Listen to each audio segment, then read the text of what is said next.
Yo, still build. What's the deal, man? We back. We in the building. It's Tuesday. I'm heading to do what I do, man. Y'all know how I go. You know, life and chronicles of the everyday working man to support his family. So that's what we on, man. But peep game, I want to talk about something, right? And you know, I made my, I gave my two, synopsises of the first two fights, Mason and Bam Rodriguez. Now we got to get into this Devin Haney fight, man. Listen, first off, I want to say salute to Devin Haney for winning that fight in the lopsided fashion you won it in. I was wrong as 2 left feet, and it is what it is. We gon' listen. Steph Curry is the greatest shooter ever. He ain't even 100% from where he shoots from, man. It happens. You're gonna make predictions, you're gonna make analysis, and you're gonna be wrong on a lot of those analysis. That's just how the game goes, man. But it is weird because it takes me right back to that interview where Devin Haney was, what if I drop you? What if I put you down? He's like, man, you ain't nothing in them gloves. And remember this day. Now I'm remembering that day because he went in there and got put down in the second round, bro. Fuck. And I'm watching that fight like, God damn it. Y'all know I'm not a fan of Haney, bro. Just good fighter. But I just, man, it's his approach to fighting, and it's his antics outside of the ring, man. I'll never forgive a nigga for suing a nigga for assault and battery. I'll never understand that shit. If this is the only way you can sue a nigga is for assault and battery, I'm cool. I'll check out. Nah, dog. What do you mean assault and battery? Y'all are fighters. You gonna get assaulted. You gonna get battered. Get it back in blood. That's always been my thing. I can't condone that shit. To me, it's a temper tantrum. Was he cheated? Absolutely, he was cheated. Tests don't lie. You know what I'm saying? He was cheated. So just come up with another lawsuit, man. I can't support and stand behind a nigga suing another fighter for assault and battery. I just won't do that. I just won't do that, man. So I'm not a fan of Haney. I'm not a fan of Haney, man. And the fight was honestly kind of anticlimactic for the hype it had gotten. They were talking about that fight more than the Benavidez for the main event, the Benavidez and Yard fight. You dig? A lot of people were more excited to see that fight than they were to see the main event. And I honestly was, bro. And it just got real sloppy. It got real sloppy, and just the temperament for the fight didn't match the hype of the face-offs and everything in the promotion.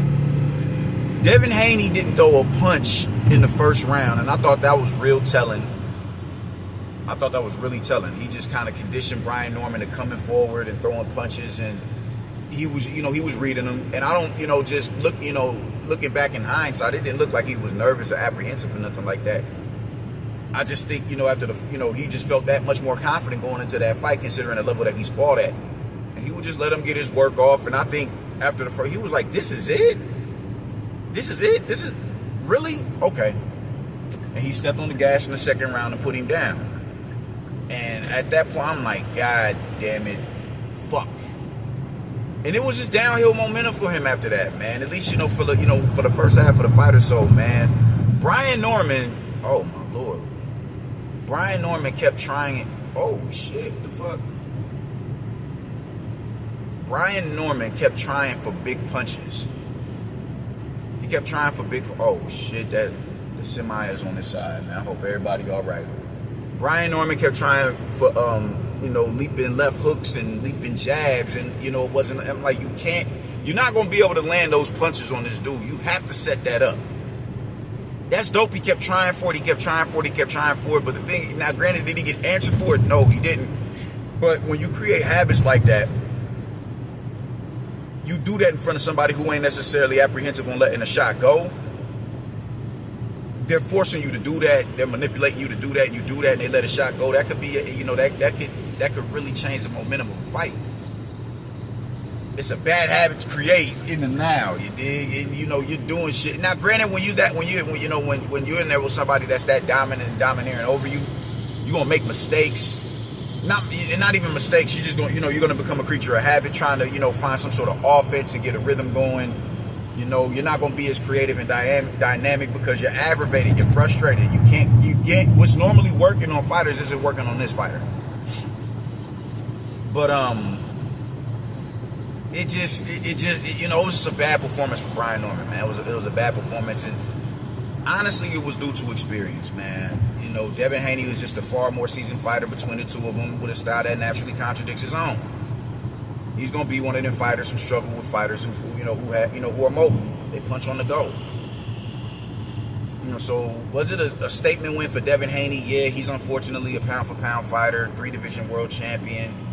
You gotta salute that. You gotta salute that, man. But you know, I just can't get jiggy with Haney, bro. I just can't. I just can't, man. Just my thing is, niggas get mad when you're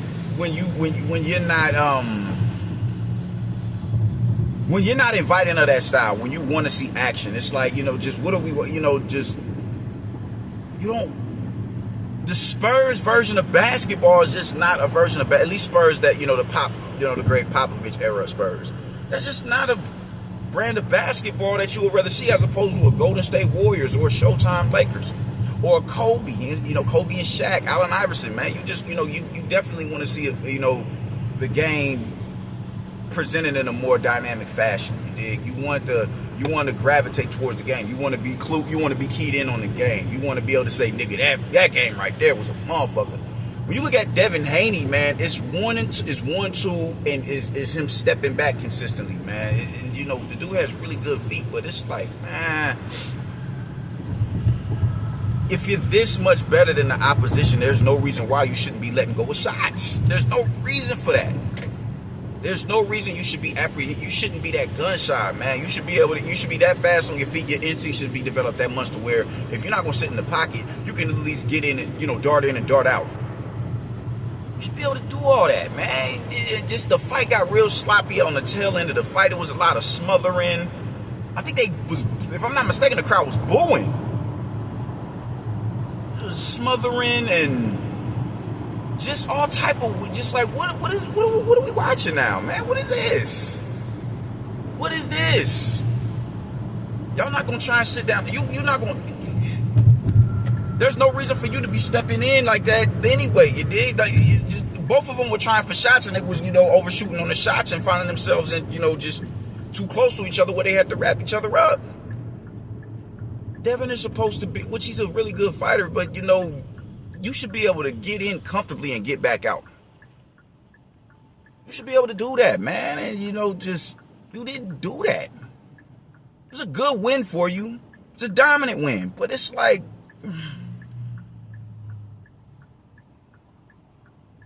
can you not put 1 or 2 or 3 punches together and get back out? You would already establish a level of dominance and superiority over Brian Norman. You couldn't make some sort of a statement, man. It just got to be holding. If you're gonna stay at that range, man, at least put punches together.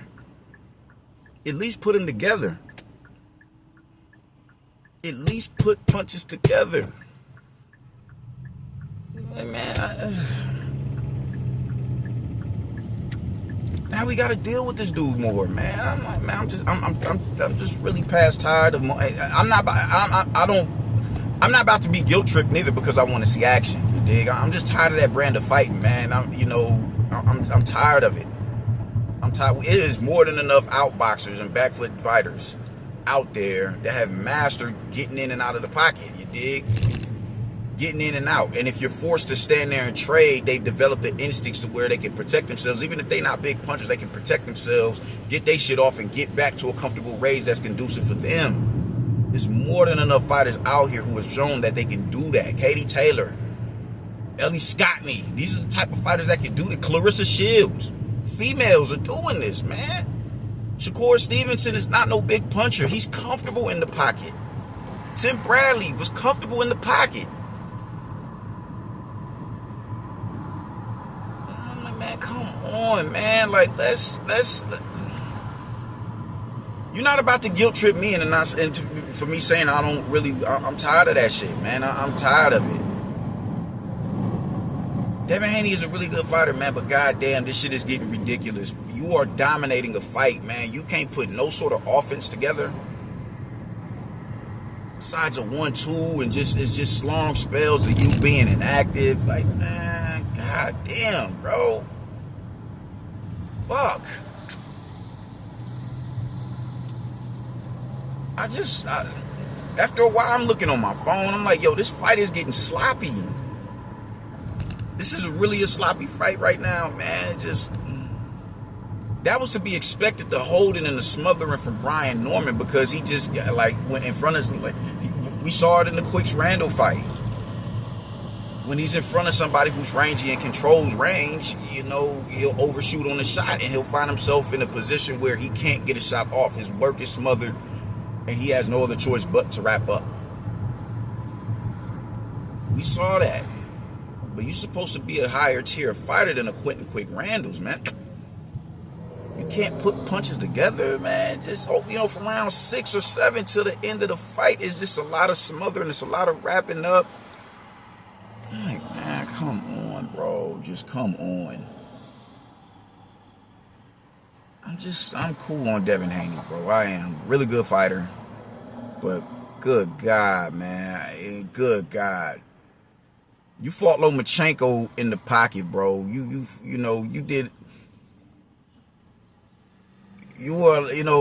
fought Linares in the pocket. At times, you planted your feet and you was able to get shots, clean shots off, do really good, real good work in the pocket at that range, man. But you get in front of Brian Norman and you smother, and I get it. You still have to be worried about the power, the difference in power. You definitely have to be wary of that, man. But by the time he never got into a rhythm, bro. I could think one good shot that he landed on you. Maybe he won a couple of rounds just because of how bad your work rate dropped off, man. But even in the rounds that he won that you could give to him, it wasn't nothing like, damn. I can think of one time where, it was either a 2-1 or a 1-2-1 where he snapped your head back with the jab. That's the only punch that I can think of that landed. That's the only one. You couldn't see, your instincts was high, your reflexes and everything was higher than his, man. Where you weren't nearly in as much danger as he was. You're a better tier fighter than he is, man. You can't put punches together without overshooting on the shot, bro. Like, what is going on here, man? Like,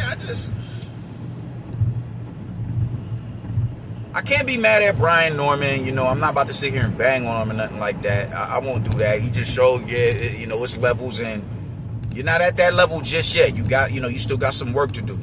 We bought the hype a little bit off of the Centillion fight, the Jin Sasaki fight. Man, I want to say with me, it was the Centillion fight, because I think Centillion is the better of the opponents that he's fought and beat. I mean, he's better.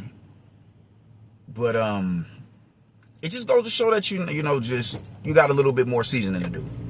I'm not about to say, get Brian Norman the fuck up out of here. I'm not gonna do that. I'm not gonna do that. I'm not gonna do that. He hasn't even been in with a champion just yet. He got elevated to that belt.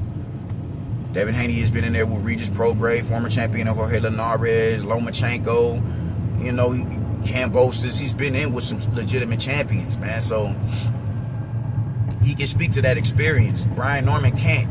So, just let's go back to the drawing board. I'm seeing people say that Brian Norman should retire. Like, no, he just, he needs more seasoning. So I'm not going to do that, man. I'm not going to do that to him. Because I fuck with Brian Norman. I fuck with his demeanor. I fuck with him. I think Youngin is dope.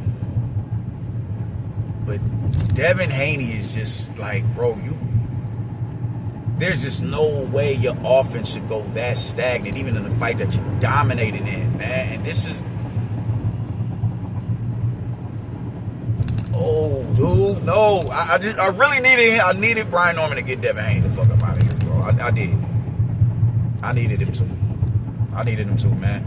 Y'all have to, I don't know why motherfuckers is so reluctant to put together offense, because everybody want to be like Floyd. I'm tired of that shit. I'm tired of it.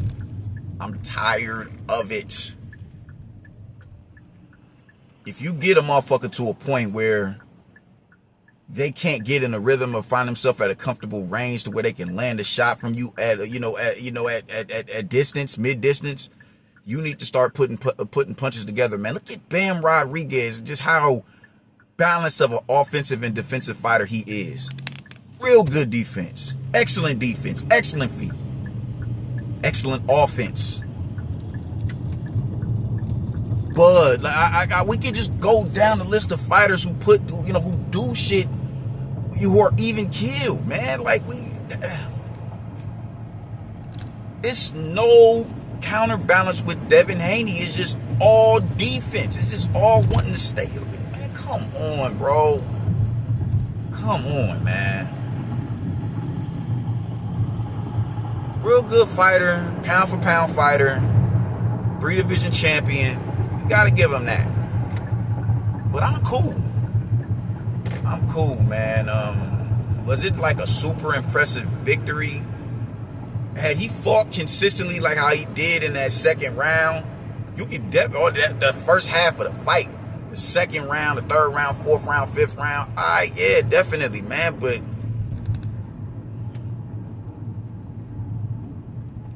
it got real ugly at around about the mid rounds, the mid to late rounds. It got ugly. It got sloppy, man. Like, that's just not the business, my nigga. It's not the business. That ain't it. I don't want to see that shit, man. I just don't. And I'm not about to be guilt tripped for saying that. I don't give a fuck who don't like it. I don't want to see that shit, man. I don't. Y'all, people are attracted to fighting, bro. Fighting. For you to have this Debo shit, attached to your name that your pops done gave you, you don't fight like it, man. Debo snatch a nigga chain. Debo knock niggas into the air, bro. You going 12, man, pause. Yeah, man, like I was saying, I'm back. I had to go clock in real quick. Debo snatch a nigga chain, man. That's what Debo do. Debo knock a nigga into the middle of the air. Debo breaking out of prison to run that fade with niggas. That's what Debo do.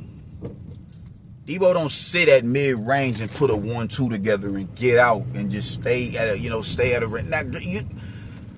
If you could do that and dart in and out of the pocket and still find a way to generate some offense, all right, cool. You're not about to hear no complaints from me, man. But you just can't be this superior of a fighter and do everything to win a fight with except fight. That's my it's man. I just can't get jiggy with it, man. I can't get jiggy with it. I just sit here like, bro, this shit has to stop. So good win. Dominant fashion, but I'm cool. And that's how I'm feeling about it, man. Deuces.